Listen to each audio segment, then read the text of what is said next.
Someone wrote in and said, how do I come out as a sex educator to my friends and families and maybe my coworkers? I'm here with Reid Mahalka from readaboutsex.com and sexgeeksummercamp.com. And I'm here with Cathy from the intimacydojo.com. I'm assuming you want to come out. Yes. But we're assuming that it's anyone's How business. can I? Yes. And this person also was like, yay, so excited, going to be at camp this year. Yeah.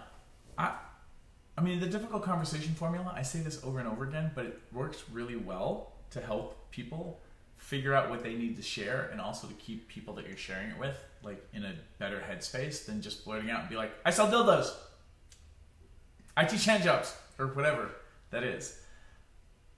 Your ability to get okay with yourself about the things that you're into, that will help. If you have a lot of shame and like unhealthy insecurity. I'm a very insecure person. I'm just very secure about my insecurities. Like, you can be insecure about you're trying this new thing that you're really passionate about, but then there's the like, I'm coming out to you about being a sex educator and it's actually not okay for me. And then it makes other people feel weird, and for like people in my life who are like, so how do you make a living at that? Like, then I have to justify that I can make a living. Yeah. So there can be a lot of stuff all at once. I would encourage you to have a practice conversation with maybe another sex educator or a friend, just to kind of practice the words, and then find someone who's the safe person in your family. I have a sister that I can share things with, and if I'm awkward or stumble a lot, she's not going to judge me. So, maybe start with one person. You don't have to really come out at the family dinner unless you want to.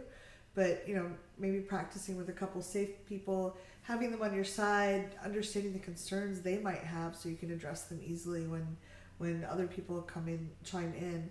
And just knowing you have some allies in the family could probably make that easier. Yeah. Other things that I did when I came out as non-monogamous to my family is I sent them an email. That was basically the difficult conversation formula in email form, telling them that I would be calling them in a couple of days to talk about anything they wanted to talk about. And that was a way of getting, letting the cat out of the bag that I couldn't take back, because once I hit send, it was done. Yeah. And then I had to force myself to call people up and start the conversations that would eventually, for my family, worked out great, and had us all be like, oh, okay, so this is why Reid brought his girlfriend and boyfriend home for Thanksgiving. Around careers and sexuality and sex education, probably the wrong way to do it, air quotes wrong, is don't tell anybody, and then just post a lot of pictures from Sex Geek Summer Camp with you holding a bunch of Enjoy toys. Surprise! You could do it that way. Yeah. And certainly people have figured out by finding, people from grade school and stuff have found me on Facebook and be like, oh my God, I never knew. And I'm like, well, yeah, you haven't talked to me since 4th grade, dude. Like, I've changed a lot. Yeah. But I'm in a place now where I feel good about my job. I love it. I built a career, so people have a different opinion of me. They're not worried about me.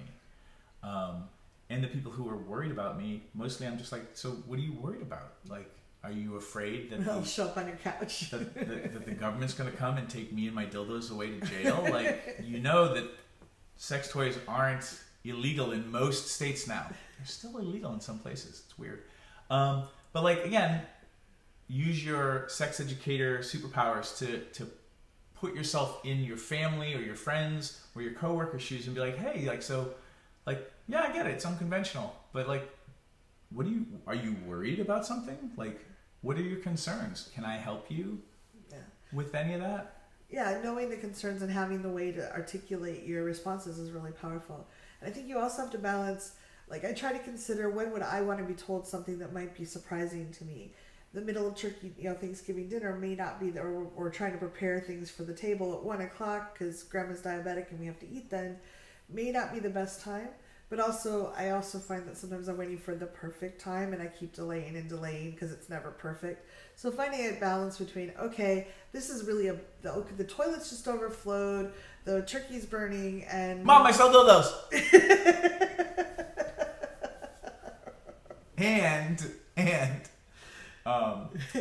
You start with, is it anybody's advice? Is it anybody's business? That's always useful, and I just want to acknowledge people who are watching, you don't have to come out of the closet about being a sex educator if you don't want to, or if you're afraid for your kids being taken away from you, or whatever that is. I'm just gonna say that.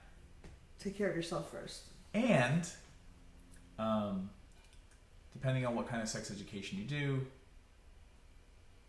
you might be fine coming out. Yeah, good luck. I know it's challenging, and I think it's a beautiful thing you're doing. So congratulations. And we'll see you at camp. Yes. SexGeekSummerCamp.com.